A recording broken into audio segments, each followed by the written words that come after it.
신림역 칼부림 사건에 대해서 일을 당했을 때 어떻게 대처하는 게 좋을지 얘기해 볼까 합니다. 가해자가 20대 남성을 살해를 했고 따로 3명의 남성을 공격해 부상을 입게 한 사건인데요. 사망하신 고인의 명복을 빈다는 말씀을 드리고요. 약 30cm 길이의 칼을 몰래 숨긴 가해자가 피해자 뒤에서 공격을 하게 됩니다. 기사를 찾아보니까 첫 번째 공격으로는 등을 찔렀다고 하네요. 피해자는 공격에 고통에 몸부림치며 저항하며 방어를 했지만 피를 많이 흘려서 결국 사망했고, 사망 원인은 과다출혈입니다. 칼로 인한 자상을 입고 힘이 빠져 쓰러져 있는 피해자의 목을 한 번 더 찌르고 사망한 것을 확인 후 가해자는 자리를 뜨게 됩니다. 이것으로 가해자의 잔인함이 어느 정도인지 알 수가 있죠. 확인 사살인 거잖아요. 13회에 걸쳐서 찔렸다고 하는데요.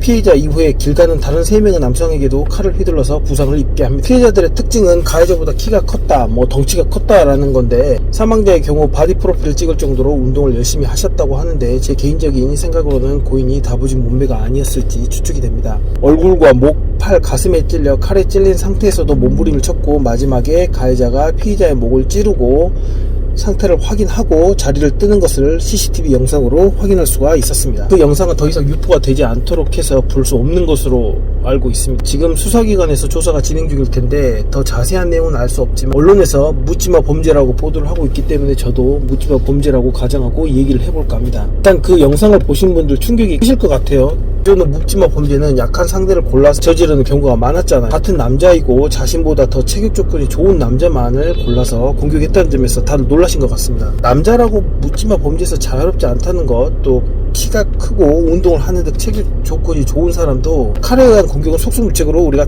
당할 수밖에 없고, 그럼 우리가 여기서 명심해야 할 부분은 공격을 당하더라도 목과 가슴 쪽은 필사적으로 방어해야 되겠다. 남녀노소 상관없이 호신 무기는 필수가 됐다. CCTV 영상을 제가 여러 차례 반복해서 봤는 결과론적인 얘기긴 하지만 13회에 걸친 공격 동안 피해자가 발버둥을 치고 저항해서 방어를 했다는 점에서 13회까지 모든 공격을 다 받아내는 것이 아니라 공격만 받은 이후에 가해자의 공격을 방해하거나 무력화시킬 수 있었다면 생존 가능성이 조금이라도 높아지지 않았을까? 이게 무슨 말이냐? 공포스러운 그 상황에서 주변 사람들도 쉽게 가해자를 제지하기는 어려웠을 겁니다. 어찌되었건 그 시간 동안 피해자는 그 공격을 다 받아가면서도 피를 흘리면서도 저항은 계속 하고 있었으니까요. 미리 찔림을 당해 누워있는 아주 불리한 포지션임에도 불구하고 끝까지 최선을 다해서 저항을 했다는 부분이에요. 호신 무기든 돌멩이든 막대기든 손에 쥐어져 있었다면 100% 방어는 못하더라도 공격 속도를 늦추거나 공격하다가도 중간에 포기할 수 있게 하는데 도움이 조금이라도 되지 않았습니다. 물론 이번처럼 뒤에서 기습하는 첫 번째 공격은 거의 방어가 불가능했을 거라는 점에서 참 암울한 상황이었겠다. 그러나 그 이후 여러 번의 공격에도 초인적인 힘으로 발버둥 칠 정도의 저항할 여력이 있었다고 한다면 무기로 사용할 수 있는 물건이 있고 없고의 차이는 분명히 있을 것이다. 첫 번째 공격 이후 그 다음 계속되는 공격을 방어할 수 있었다면 조금이라도 생존 가능성은 높일 수 있을 그런 패닉인 상태에서 호신 무기가 있다고 한들 과연 꺼내서 사용할 수 있었겠냐는 반론에 대해서는 맞습니다. 칼에 살짝 스치기만 해도 더 이상 방법이 없을 수도 있죠. 칼로 목과 가슴, 복부를 일단 맞으면 어느 부위건 2분 안에 사망한다고 합니다. 심하면 몇 초 안에 사망을 할 수도 있죠. 이번 경우에는 첫 번째 공격이 목이 아니라 등이었기 때문에 여러 번의 저항이 가능했다. 목이었다면 조금의 저항도 불가능했을 수가 있죠. 또한 어느 부위를 당하든 정신적인 패닉 상태만으로도 전혀 움직이지 못할 수도 있습니다. 부인이 당했을 상황을 생각해 본다면 칼로 선빵을 맞고 내가 어떤 대응을 할 수 있을까? 나라면 호신 무기를 갖고 있다고 한들 별 수가 있었을까? 그러나 우리가 최악의 상황만을 가정한다면 우리는 대낮에 길거리를 돌아다니지 말라 이 말밖에 할 수 없습니다. 칼 맞으면 어차피 죽는 건 마찬가지니까 대비도 하지 말자 이 얘기는 할 수 없는 거죠. 0.001%의 생존 가능성을 높일 수 있다면 대응책을 찾고 그렇게 하는 것이 맞으니까.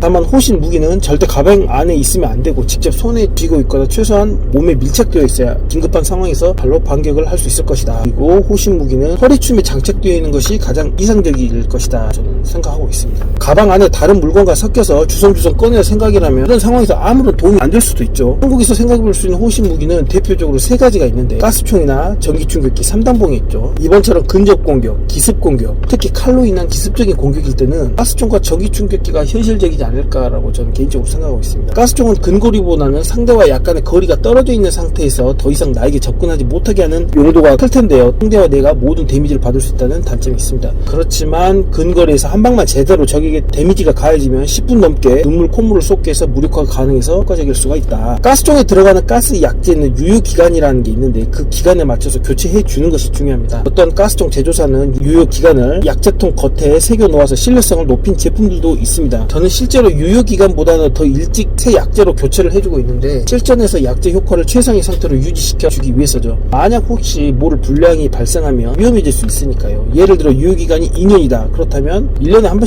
교체를 해주는 거죠. 3단봉은 직접 타격하는 무기인데 사용자의 능숙함에 따라 효과 편차가 클 수밖에 없다. 범도 유단자가 3단봉을 사용하는 것과 우리 같은 일반인이 3단봉을 사용해서 휘두르는 것은 차이가 있겠죠. 그리고 3단봉을 첫 번째로 한번 휘두르고 두 번째로 휘두를 때 첫 번째 공격이 빗나가 버리거나 데미지가 제대로 들어가지 않았을 때 그 다음 공격을 하기 전에 상대로부터 반격을 받을 가능성은 매우 높은 거죠. 그래서 사용자의 근력과 무기 사용의 능숙함이 중요하겠다. 개인적으로 저는 3단봉으로 칼든 상대에 맞서서 싸우는 것은 자살 행위라고 생각되기 때문에 무기 목록에서 제외시켰습니다. 검도 유단자분들은 다르실 수도 있을 것 같아요. 전기 충격기 장점은 작동을 시켰을 때 아주 빠르게 데미지를 가할 수 있다는 거가 장점이 되겠습니다.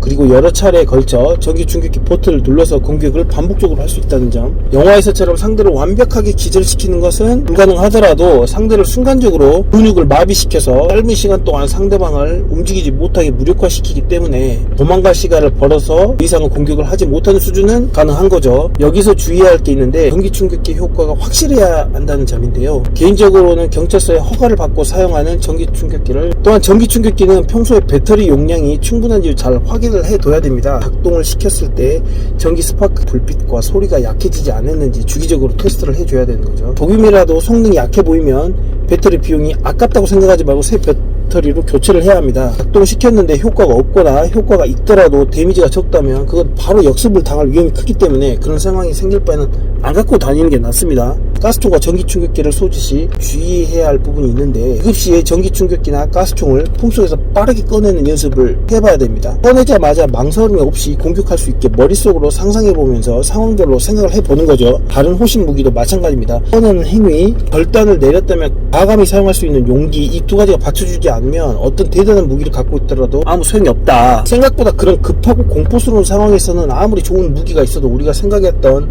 그 시나리오처럼 대응이 안 될 수도 있습니다. 사람이 쫄아버리는 거죠. 겁먹으면 아무것도 못하는 겁니다. 많이 생각해보고 혼자서 많이 연습해보는 방법밖에 답답한 마음인데요. 우리가 아무리 호신 무기로 대비를 해도 방어가 참 어렵다는 게 더 공포스럽게 느껴지는 것 같습니다. 또 저런 잔혹한 범죄자들이 있어 날뛰는데 공권력은 약하고 우리가 스스로 나 자신을 지키기 위해서 그런 무기를 마련해서 실전에서 능숙해지도록 또 연습을 해야 된다는 게 답답한 마음이죠. 다음 기회가 된다면 제가 갖고 있는 호신 무기에 대해서 직접 올려볼까 합니다.